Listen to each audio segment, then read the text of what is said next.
There was a time when Tony Ferguson was the boogeyman of the UFC, a 12-fight win streak, an unbreakable will, and a style so unorthodox, so violent, that even the best in the world wanted no part of him. But now that same man is riding a brutal losing streak. So, what happened to Tony Ferguson? Let's rewind the clock. Tony's rise through the lightweight division wasn't just dominant, it was chaotic brilliance. He burst onto the scene after winning The Ultimate Fighter Season 13. Right away, people noticed something different. His style wasn't pretty. It was wild, unpredictable, and relentless. Spinning elbows, Imanari rolls, pressure that broke opponents mentally and physically.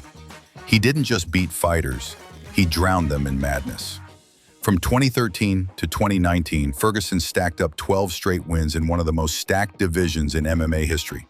Names like Edson Barboza, Rafael dos Anjos, Anthony Pettis, Donald Cerrone, all fell to El Cucuy. He would eat shots just to give some, and when he bled, he smiled. He was chaos personified. And then came the cursed rivalry with Khabib Nurmagomedov. UFC fans know the pain. Ferguson versus Khabib was booked 5 times, and each time it fell apart. Injuries, illnesses, freak accidents. It became the most anticipated fight that never happened. But while Khabib became champion, Ferguson was crowned interim champ in 2017 after destroying Kevin Lee. And many believe Tony was the uncrowned king, the only man who could have matched Khabib's pressure with pressure. But what made it worse? Tony wasn't just winning, he was evolving. While Khabib smothered his way to the top, Tony was cutting opponents with elbows, tying them up in Darce chokes, and training like a mad scientist. He ran up mountains with a gas mask, kicked steel poles to condition his shins. He trained in isolation with 0 coaches and built a cult-like following off pure intensity. The MMA world was obsessed with this inevitable collision, the unstoppable force versus the immovable object. And when it never came, the sport lost what could have been one of the greatest fights in UFC history. Then came the fall.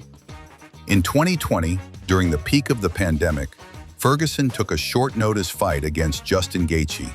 It was supposed to be for the interim belt again and a ticket back to Khabib, but what happened that night changed everything. Gaethje didn't just beat Tony, he broke him.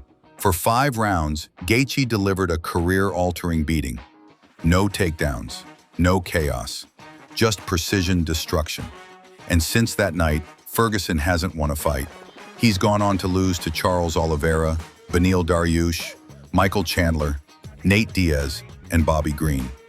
Each loss more painful than the last, not just in result, but in how they happened.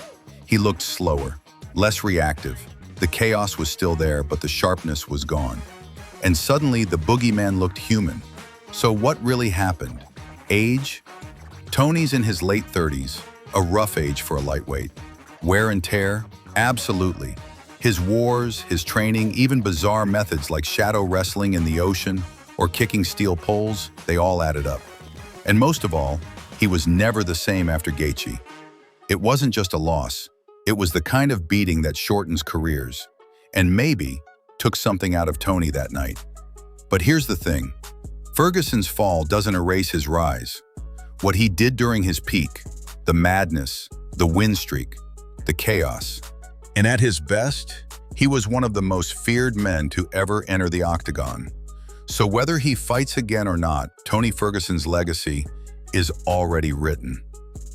Unorthodox, unmatched, unforgettable.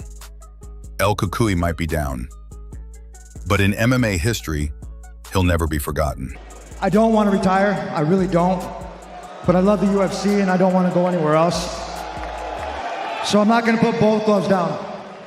I'm going to put one.